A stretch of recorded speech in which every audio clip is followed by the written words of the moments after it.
Hi, my name is Kate Blass, and this is my first attempt with creating a podcast. This podcast will be my life's diary and your daily dose of inspiration and motivation. First of all, I want to say thank you to the people who encouraged me to do this, to get started for a podcast, the people who told me that you can do it. Thank you for inviting me here to speak my mind, and I appreciate you all for all the love and support you've given the page. All that I would be talking in this podcast is based on my experiences only and my journey to self healing, self love, abundance, and unlocking paths to success and living to your highest potential. Now, the goal of my podcast is to uplift and motivate listeners, providing them with the tools and insights needed to navigate life's challenges and pursue their goals with their renewed energy and inspiration through engaging in discussions, interviews, and personal reflections. The podcast aims to create a positive and empowering space that encourages personal growth, resilience, and a deeper connection with one's purpose. I want you to find your inner self and ignite that spark within you in your soul searching. Kate Blass Podcast strives to be a guiding light, helping individuals discover their inner strength, overcome obstacles, and embrace a life filled with inspiration and motivation. So, for the pilot episode of this podcast entitled Connecting Deeper to Your Inner Self, Self Healing of Past Traumas, I would like to talk about how you can heal quickly of your past traumas and let go of what's tying you down and blocking your happiness and abundance. One of my past traumas that I dealt and battled with was the trauma of being a child breadwinner. For all those who aren't aware or don't know much about Philippine culture, most parents, or maybe to some in this generation, still rely on their children or the firstborns to carry on the responsibility and burden to help out their family and younger siblings. So they are called child breadwinners, children breadwinners, and I am one of them. So I was raised and set up to be a child breadwinner, being the eldest of three children. So to give you a background and about my life story, I got married with Japanese when I was 18 years old and came here in Japan when I was 18. You might be wondering, married at 18 years old, isn't that too early? And maybe in your mind, you're already thinking, if I got married with an old rich Japanese guy and we lived happily ever after. No, my husband at the time, he was only 23 years old. Fast forward, we are happily married until now, 14 years, and we got two kids. So I gave birth with my eldest child when I was 19 years old.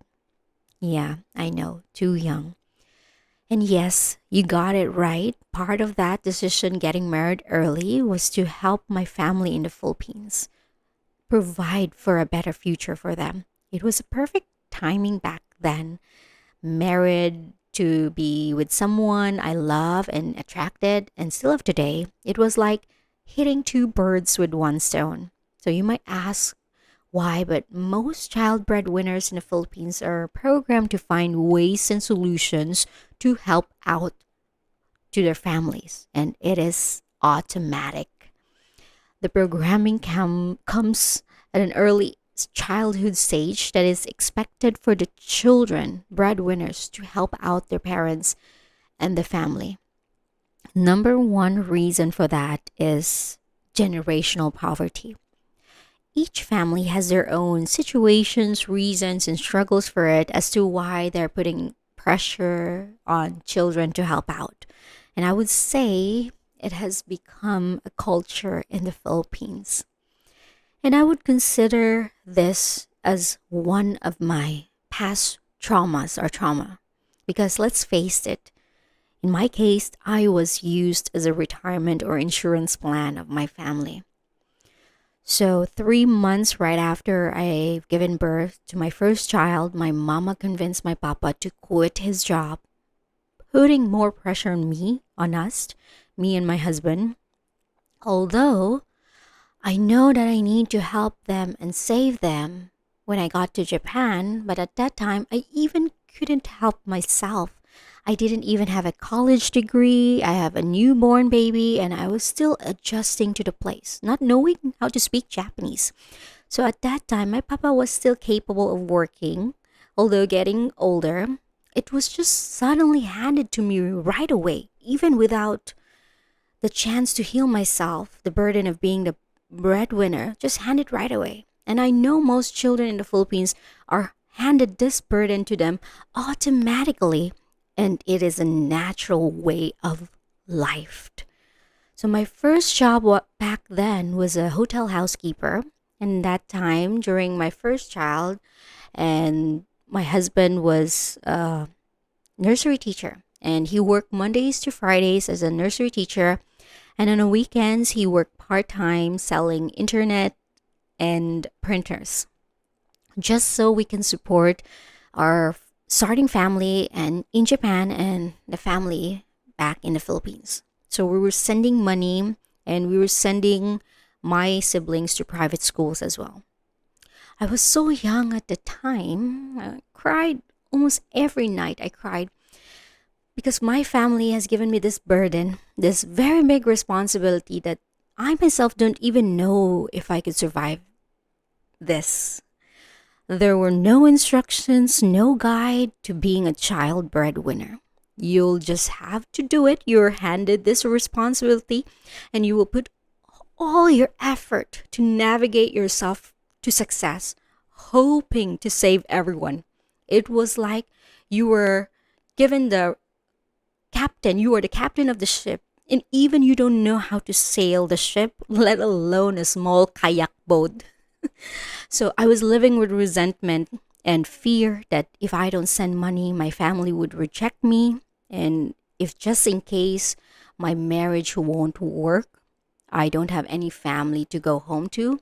So living with these feelings of fear and traumas, I have created an abundance block and negativity in my life.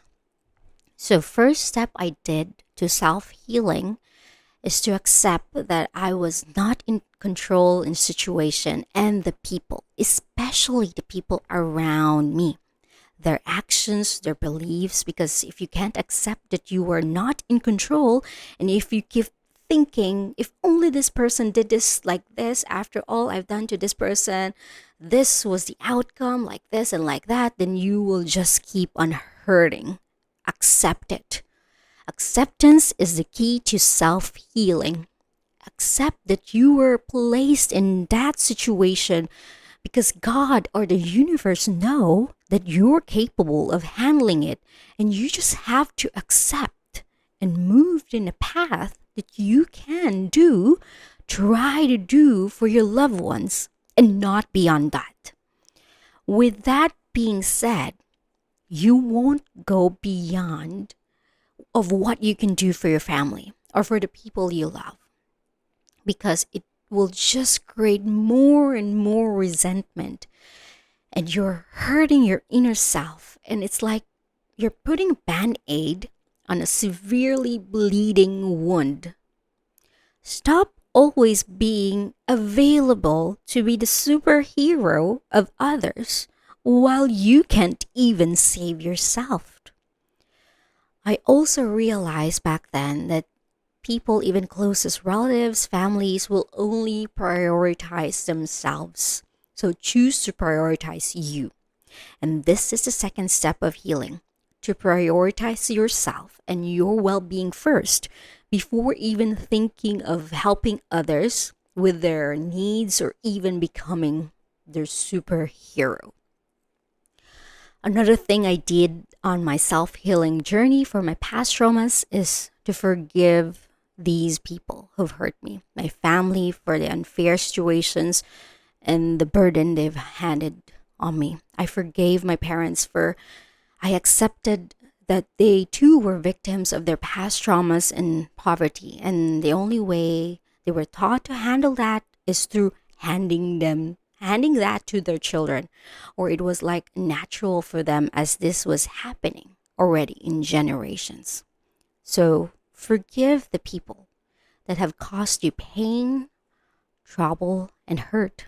These people are also lost and hurt and have not dealt with their past traumas, that they subconsciously do things that they think seems easier for them because they never became the stronger person, for they have not dealt with their own mistakes, confronted themselves, and accepted that there was something wrong deep inside. So forgiveness and acceptance play both very, very important roles in healing yourself with past traumas, hurt, pain, and fear. So before I end this podcast, I want you to relax your mind, and together we let go of the pain, resentment, and fear wherever they may came from, that you have buried deep inside, and until now you're still holding on to it. Close your eyes and tell yourself this: Self, I know you have been so strong, patient with me for a very long time. Thank you for surviving all the challenges and obstacles that were handed to you by other people. Thank you for always being there for me and for doing your best every day, Self. I'm sorry that I don't prioritize you sometimes or have not prioritized you. To my past traumas, I accept that it happened to me and there's nothing I can do about it. I take the lessons I learned with it, and with these lessons, it will give me strength and wisdom to face the next challenges that will come to my life. I forgive all the people that did wrong and had traumatized me, making me live in fear, pain, and resentment. I declare today that I will no longer blame others. Instead, I forgive them even if they don't realize the effect of their doings to me.